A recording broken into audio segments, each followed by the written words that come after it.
งามเลยเนาะเข้ากันเลยพี่น้องเอ้ย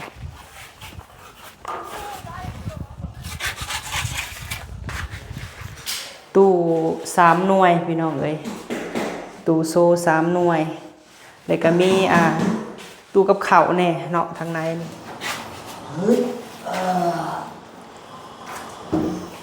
เรียบร้อยทางโซนนั้นเฮือนครัวนี่เนาะเสร็จสมบูรณ์แหละถ้าได้ทำความสะอาดแถวนี้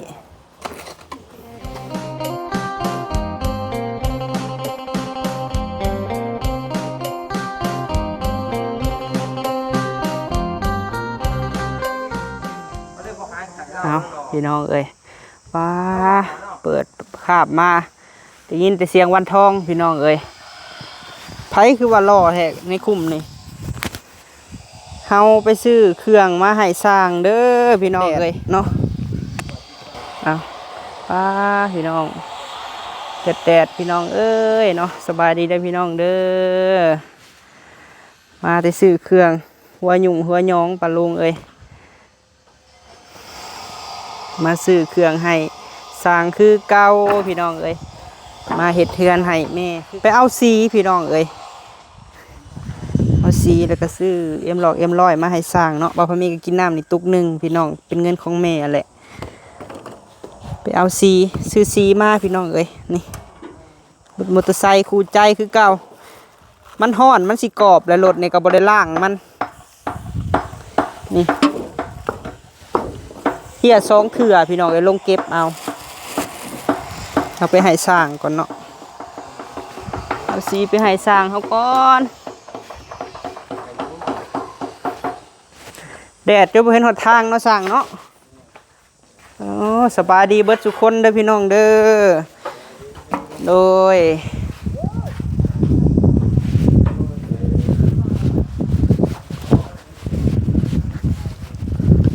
เต็มร้อยพี่น้องเอ้ย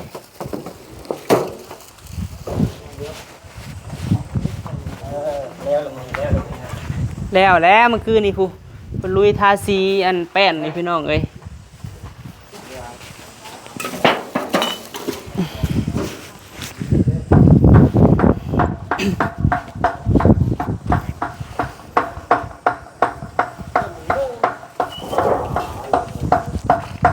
ซื้อสีมาเพิ่ม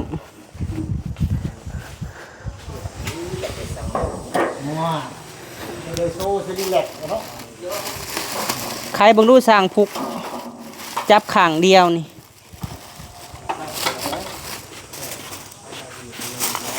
เอ็มร้อยเด้อพี่น้องเด้อมาให้สร้างแบ่งกันอันนี้เขาจ่ายแล้วแต่มือก่อนพุ่นสีอันนี้บ่พอรหัส227อันนี้สีมาทาไม้แบ่งกันพี่น้องเอ้ยนี่หันบินเนาะนี่หันบินวันทองไปเอาเศร้านี่พี่น้องเอ้ยเศร้านี่เนาะเพิ่นซื้อผูกเบอร์8เนาะ8 โตหา40,000อันนี้ตัวได้ซื้อเป็นเงินกีบบ่พอมีก็สิแจ้งเป็นเงินกีบเนาะอันนี้หันทินเนอร์เอาไปแล้วอันนี้ให้เอ็มร้อยพี่น้องเอ้ย77,000เราออกมาหรือเปล่าจับให้เฮานี่จับเบิ่งเดียวนี่หันบินทินเนอร์เนาะ71ทินเนอร์41ทินเนอร์555 1,550 บาทเนาะอันนี้ฮะ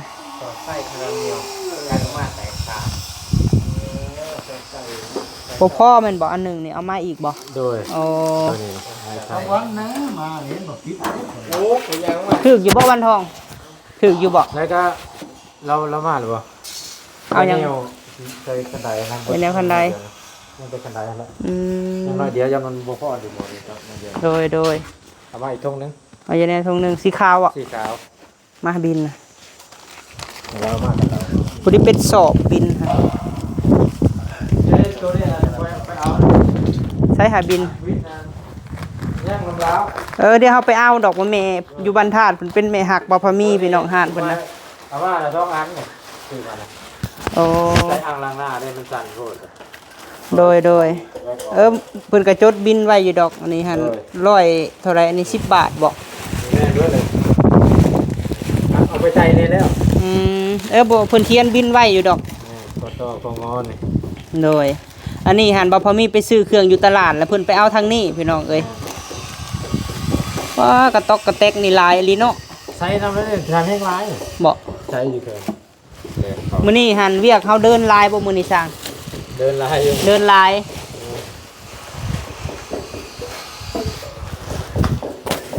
โอ้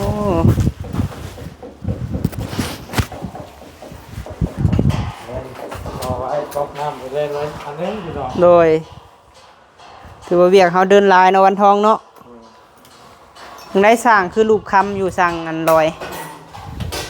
รูปคำอยู่ใส่อันนี้บ่เข้าบ้านพี่น้องเอ้ย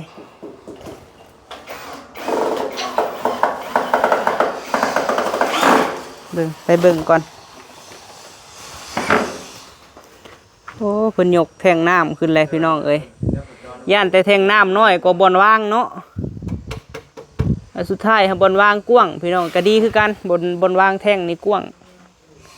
3,000 ลิตรพี่น้องเอ้ย นี่แหละตอนนี้ปลาไว้ยังหน่อยก๊อกนี้ ใช่โอ้เพิ่นเดินท่อเลยพี่น้องเอ้ย อันนี้จงไว้ยันเพิ่นจะปะอันนั้นแนวล่างตัวโดยเฉพาะนะ โดยอันนี้เอาไว้ก๊อกไปข้างนอก มีกอกนอกเนาะ อยู่ตรงนี้นะ โดยโอ้สร้างแล้วก็ดีได้พี่น้องเอ้ยเพิ่นวางแผนให้เนาะแล้วก็วางแผนให้เพื่ออันนี้หั่นเอาไว้ใส่บางทีแม่เพิ่นตั้งอัน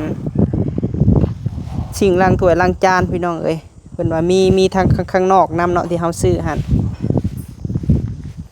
แล่นท่อเนาะสั่งเราบนนี้หั่นเอาใส่อีกบ่ได้บ่อันหนึง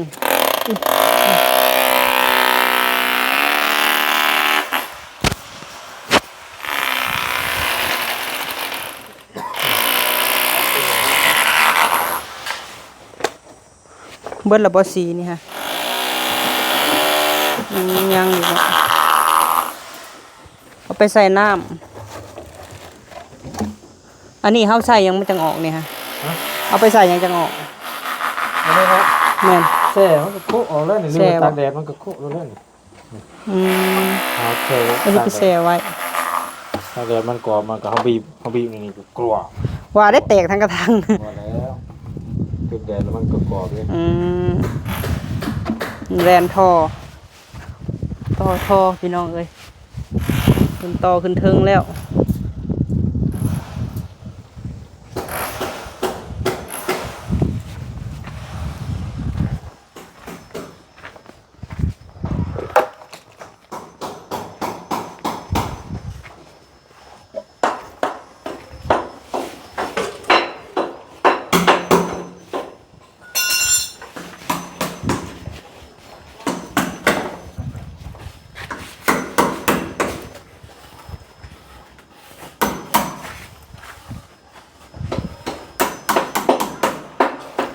นี่บนล่างถ้วยเนาะนี่เขาเตือนล่างถ้วยสิ่งล่างถ้วยพี่น้องเอ้ยพอระบายน้ำไปพุ่น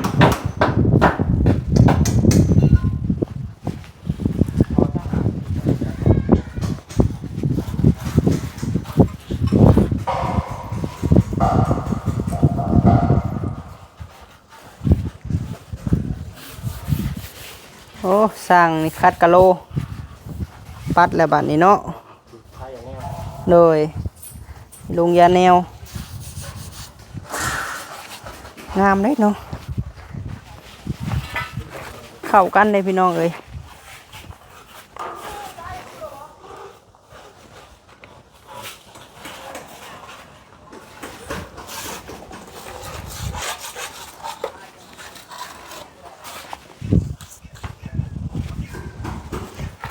แล้วอันบ่สร้างยังแต่ลุงยาแนวบ่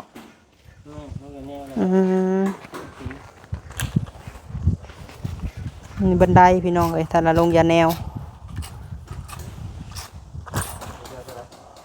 จะแนวบุฟฟ่เด้ ไปซื้อให้สีขาวเนาะ แม่นเอาตรงนี้ จะไปซื้อให้เอาจบคลิปก่อน มันยังอยู่ สิแหละพี่น้องเอ้ยพอมีเข้ามาก็แบบเวียกเล็กน้อยๆโอ้บันไดยังแต่ลงยาแนวบันไดนี่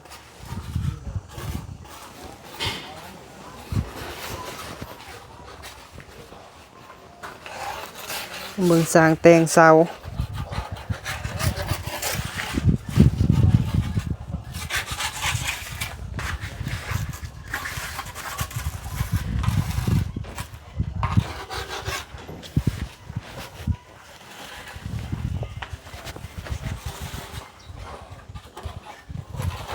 กำลังเริ่มคืบหน้าพี่น้อง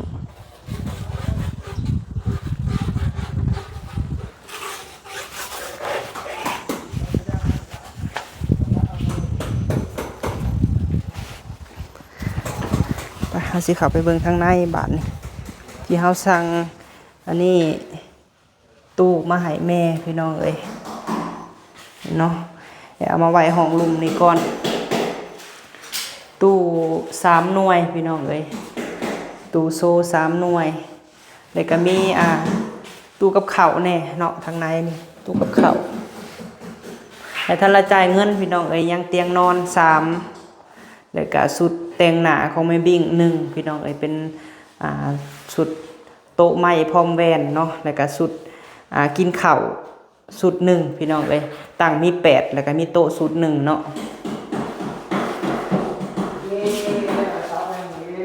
แม่เพิ่นอยากได้เป็นสีไข่คือไหมเนาะอันนี้เขาก็สั่งไว้ดนแหละพี่น้องเอ้ยแต่ว่าเอาไว้นี่ก่อน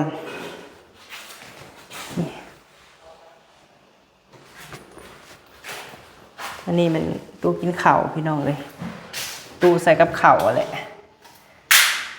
แต่เฮาละทานละจ่ายเนาะพี่น้องมื้ออื่นพุ่นแหละเพิ่นว่ามื้อนี้บ่ทันพี่น้องเอ้ยมื้ออื่นเพิ่นสิมาส่งพร้อมกันเลยเนาะทั้งสุดโต๊ะกินข้าวแล้วก็เนื้อแต่งหน้าแล้วก็เตียงนอนพี่น้อง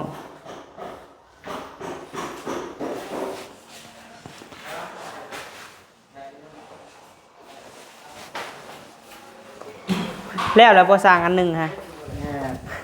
แล้วอันหนึงเลย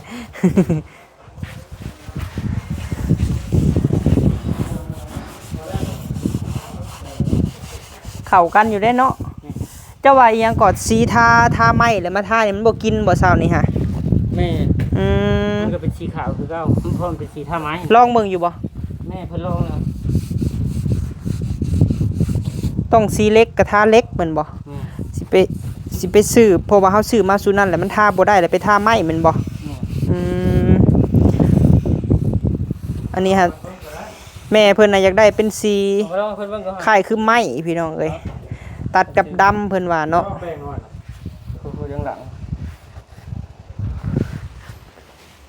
ท่อก็เบิ่ง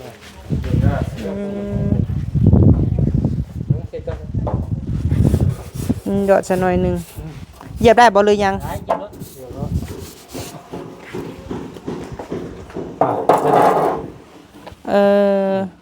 บ่กินเนาะแต่ถ้าว่าไหมนี่เป็นสีมันบ่แม่นเด้เรื่องนี้มันมีแต่สิถามพ่อเพิ่นไหมมื้อแรงตาก็ยังคือเก่าโดยขนาดทอกๆกันดิแต่ถ้าเล็กนี่ได้เนาะสีดำนี่มันเป็นอันนี้พี่น้องนี่สีขาวเล็กมันได้ก็มีอย่างนั้นเด้อโดยอันนี้หั่นทาแล้วพี่น้องเนาะทาก็ได้ซ้ำนี่เพราะว่าเป็นไม้แป้นไม้หยังนี่ฮะไม้ย่างบ่ไม้ย่างเนาะบ่แม่นไม้แดงพี่น้องถ้าไม้แดงน่ะสิเป็นสีแบบนั้นเนาะคันเฮาทา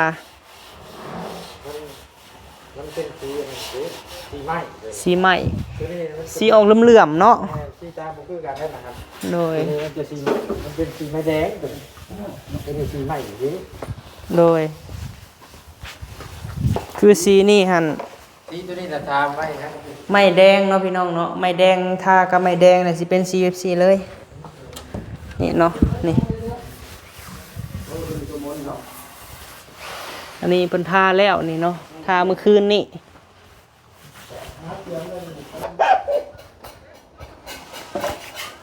ท่านแน่ได้บ่สั่งลอย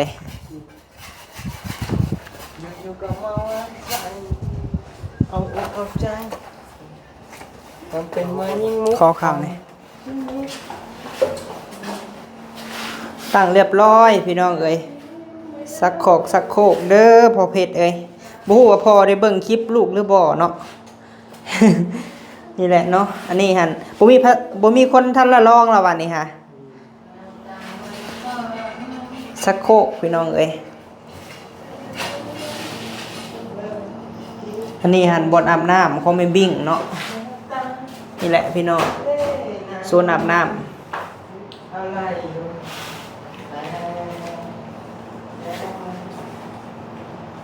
เบาพอเลยนี่เบา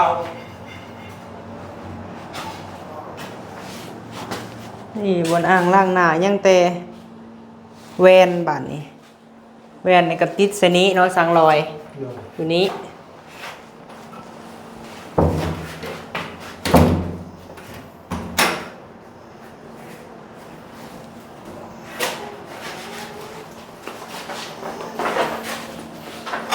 ประตูนี่ต้องเปิดมาพี่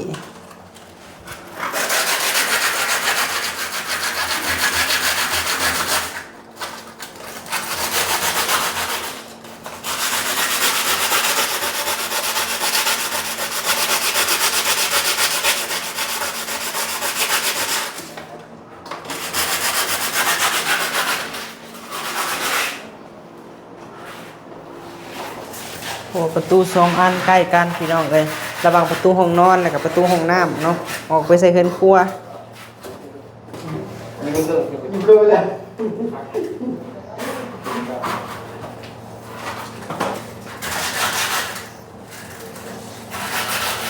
ว่าช่วงนี้เฮาก็ยังทำความสะอาดบ่ได้พี่น้องเอ้ยเขาจะว่าสร้างเพิ่นแล้วมื้อนึงหรือว่าเฮาจังมาเฮ็ดได้เนาะสร้างรอย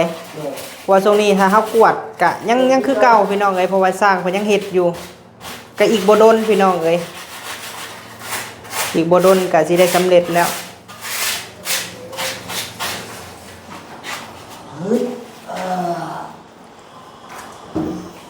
เรียบร้อย แล้วมันบ่ แล้ว ถ้าติดต่อสายน้ำมากอกน้ำพี่น้องเอ้ย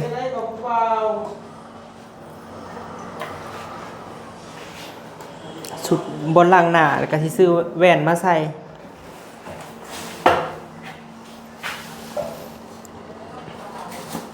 ทั้งพี่หันแล้วพี่น้องเอ้ยทางโซนอันเฮือนครัวนี่เนาะเสร็จสมบูรณ์แหละถ้าได้ทำความสะอาดแถวนี้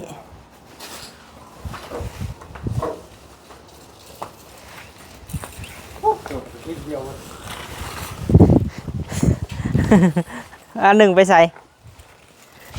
ต้องอยู่ใช่ครับเว้น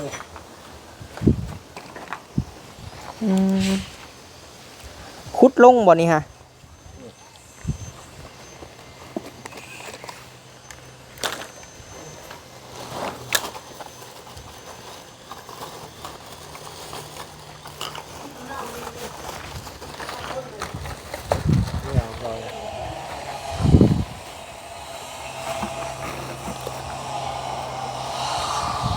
มันท่องบัดตั้งเลยเสียนมาพี่น้อยหนึ่งเด้อมันอยากเบี้ยวไปพุ่นน้อยหนึ่งเสียนมาพี่น้อยหนึ่ง นะเงินกันแล้ว พี่เดินท่อไปนี่ได้เนาะเลาะของตุกคำนี่แหละนี่ ดูครับดูแบบแต่จกเอาจกมาพุดก่อนแต่เดี๋ยวพุดมือหรือวะพุดมัน เดี๋ยวเขาเทบันหนากระทมเลยเนาะ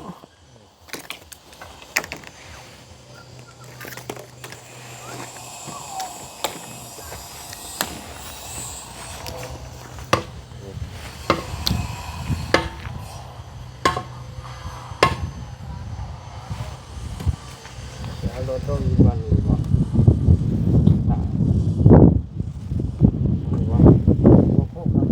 ไม่ต้องนั่นเลยไม่ไปเรือวะ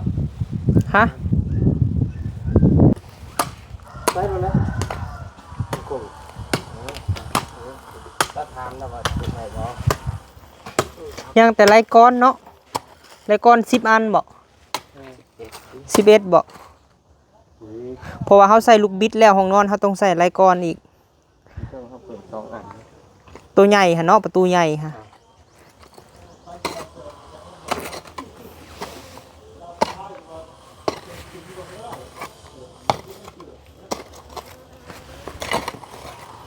ขุดมาพี่ก็บ่ได้ขุดมาพี่ขุดมาพี่มันกระชุงแล้วว่ะคุณลงแล้วพี่พอพี่นะ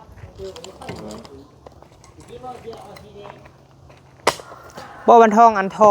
ตัวนำเสียมันนี่เขาจะเอาออกไปใส่ตัวนี้ค่ะ พูดแล้วหลายแบบ ของตู้คำผันลงน้ำกันบ่วันทอง ลงน้ำกัน ลงน้ำกันอันนี้เขาแยกออกตัวนี้ค่ะน้ำเสียนี่ เล็ดไปพูดเลยก็ได้ แม่นอะไร มันก็ต่ำเด้ผลมันขาดยิ่งตรง เพราะว่าเขาจงร่องไว้อยู่เนาะบัดอนาคตข้างหน้านะข้างห้องน้ำเขาก็จงไว้กว้างอยู่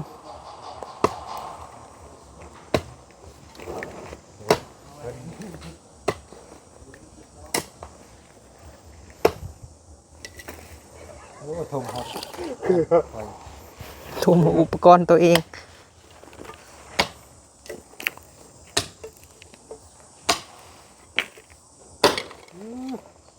กูรับเลย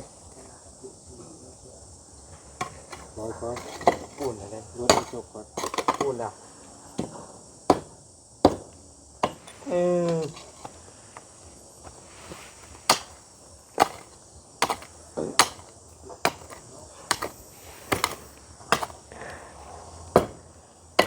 จกเจ้าบ่อนี่ทางเรา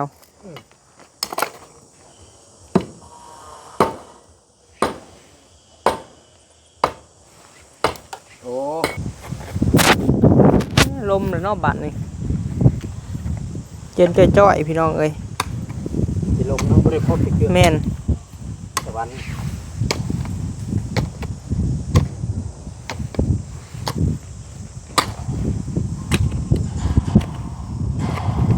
ร่มเฮาผู้พวกเขา สร้างมันว่าถ้าท่านมื้อนี้เพิ่นก็สิอันไปใส่มื้อนี้เนาะ ลองมื้อนี้แหละ ลองมื้อนี้แหละแห้งบ่แห้งกันเนาะ อาบน้ำไปแล้วมื้อ แห้งคักเลยแล้วมื้อนี้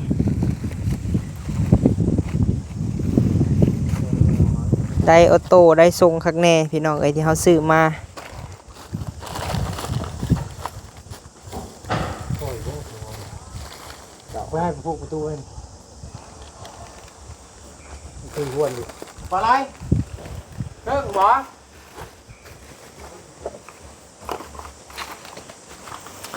ไปพี่น้องเลยเนาะเฮาก็ซื้อเครื่องมาให้สร้างพร้อมด้วยมาอัปเดตเบิ่งคือเก่าเนาะพี่น้องเนาะไปหาซื้อเครื่องให้สร้างอีกก่อนเพิ่นว่าอยากได้ไลกอนมาใส่ห้องนอนเนาะตรงใส่มีลูกบิดแล้วก็เสริมไลกอนใส่อีก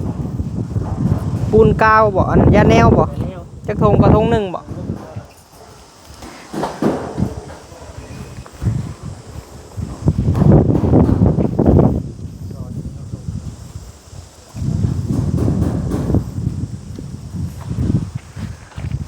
โอเคพี่น้องเลยเนาะคลิปนี้ก็สิได้ขอจบคลิปเด้อเนาะขอบุญขอบคุณทางพ่อกับแม่หลายๆเนาะที่ให้ไว้วางใจลูกเบิ่งเวียกเบิ่งงานให้สร้างเพิ่นก็ได้ฮะกระแตงได้เสาหนึงไปเริ่มคืบหน้าแล้วพี่น้องเอ้ยเวียกงานเฮาเนาะโดยเอาขอบุญขอบคุณหลายๆเด้อแม่ป้าพ่อลุงทุกท่านพี่น้องเอ้ยสำหรับคลิปนี้ไปแล้วพี่น้องเอ้ยสบายดีเด้อพี่น้องเด้อ